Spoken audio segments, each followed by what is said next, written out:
सोलापुरातील अट्टल motorcycle चोरटा Umesh Bhosale याच्यावर police आयुक्तांनी MPD अंतर्गत कारवाई केली आहे।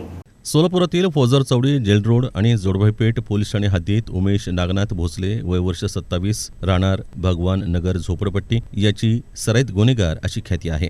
त्याच्या गुन्हेगारी कृत्यामुळे सोलापूर शहरातील व्यापारी आणि सामान्य नागरिकांमध्ये दहशत आहे। उमेश भोसले याला त्याच्या गुन्हेगारी कारवायांपासून परावृत्त करण्याकरता प्रतिबंधात्मक कारवाई करण्यात आली होती। त्यानंतरही उमेश नागनाथ भोसले याच्या वर्तनात कोणताच बदल आढळून आला नाही। त्याच्या गुन्हेगारी कृत्यास प्रतिबंध करण्यासाठी आयुक्त एम राजकुमार यांनी त्याच्या विरुद्ध एमपीडीए अधिनियमाअंतर्गत स्थानबद्धतेचे आदेश निर्गमित केले आहेत।